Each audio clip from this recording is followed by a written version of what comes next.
I realized I had made a mistake the moment I spoke the second word, but it was too late. You can't take back something like that, especially not in front of his boss. My name is Danielle.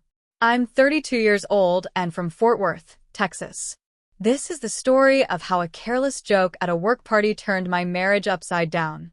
Last Friday, my 37-year-old husband, Troy, invited me to his company's end-of-year party.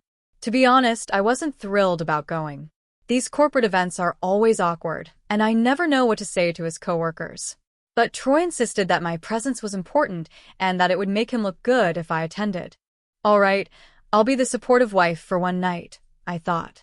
I took extra time to do my hair and makeup, put on the green dress he likes, and tried to look presentable, whatever that meant. But the moment we arrived, I knew it would be one of those nights where all I could do was smile and nod.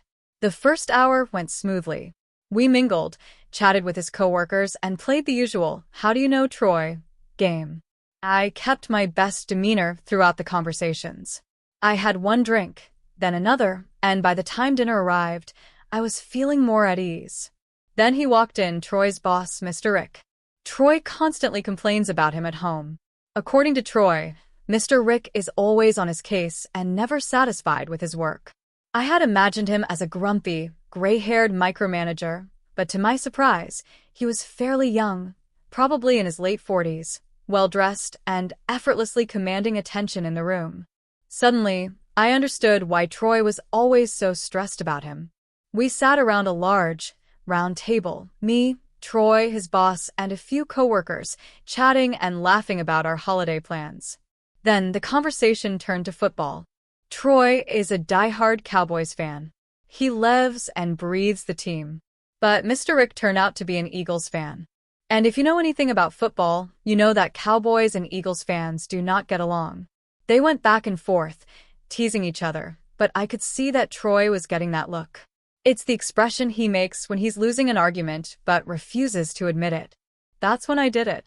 I leaned forward, grinned, and said, "Well, if you spent as much time at home as you do defending the Cowboys, maybe you'd actually win something for once." The table went silent. I felt it immediately, as if the air had been sucked from the room. Mr. Rick let out a loud laugh, slapped the table, and said, "I like her. She has a point." But Troy didn't laugh. He didn't even look at me. He just leaned back in his chair, staring at the table as if he were counting to 10 in his head. I knew I should have stopped there. I knew it. But I didn't. I doubled down. "Maybe if you put that much effort into our finances, we wouldn't be fighting over the cable bill every month," I added with a chuckle, thinking I was being playful. Silence. His boss sipped his drink. One of his coworkers gave me an awkward, forced smile. I felt a tap under the table, Troy's knee bumping mine.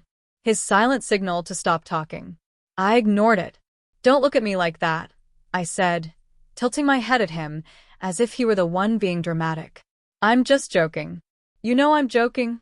"No, Danielle," he said quietly. "You're doing too much." His voice was low but sharp, like a blade. He returned to eating, chewing his food as if he were grinding rocks between his teeth. No one at the table said anything.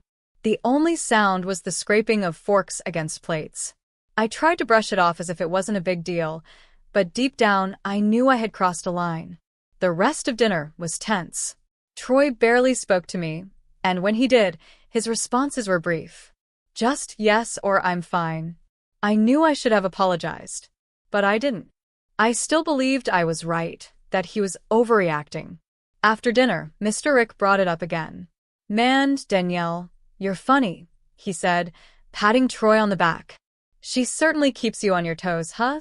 Troy didn't even pretend to laugh. He just nodded. Yep. That's when it hit me. It wasn't just about the joke. It was about respect.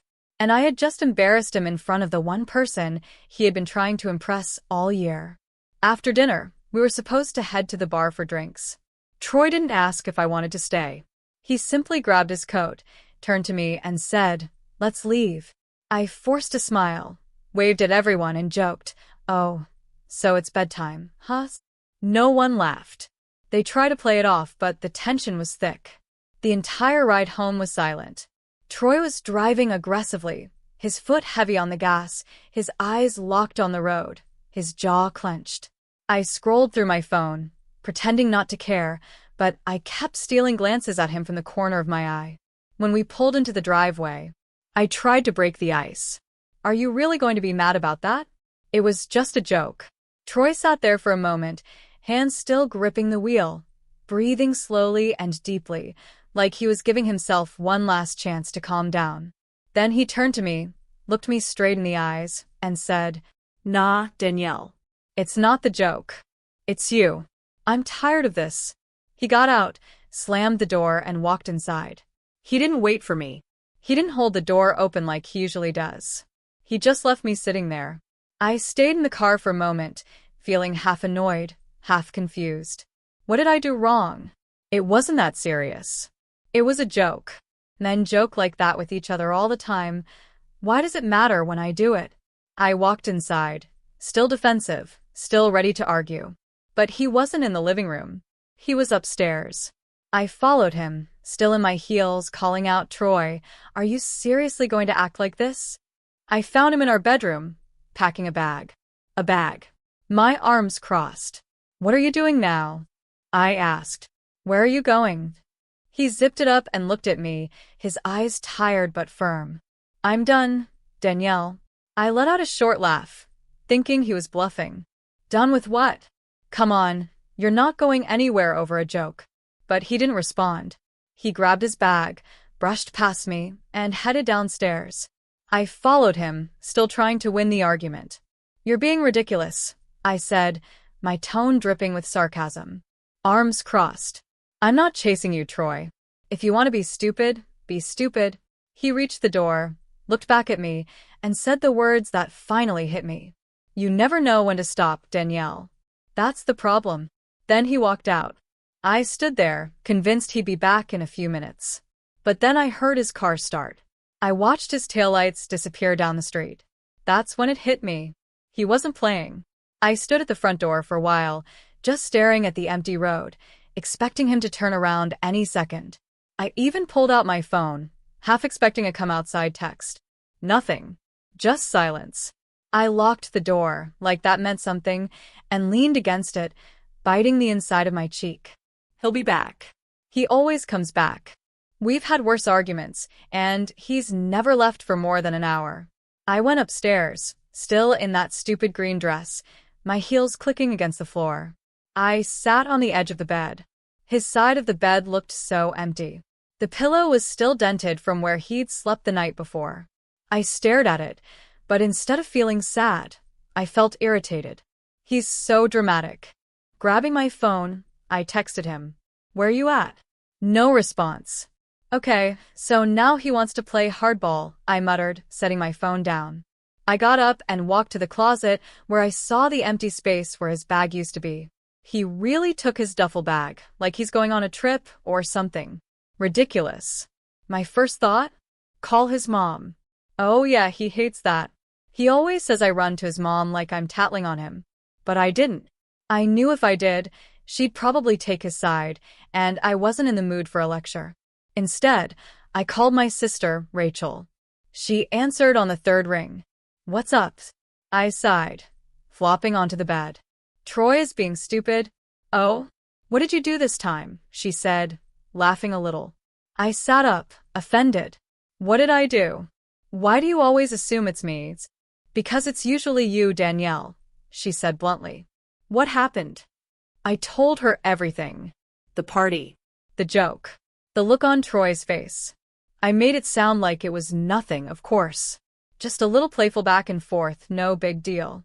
I even threw in a "he's so sensitive" comment for good measure. Rachel's voice got quiet. "You said that in front of his boss?" "Yes, so?" "It's not like I lied," I shot back, annoyed she wasn't taking my side. "He's always complaining about how stressed he is at work. Maybe if he handled things differently, he wouldn't be so upset all the time."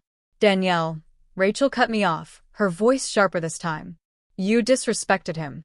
In front of his boss. Men don't play about that. You made him look small." I sat there, silent for a second. "Okay, but it was just a joke." "Was he laughing?" she asked. "No."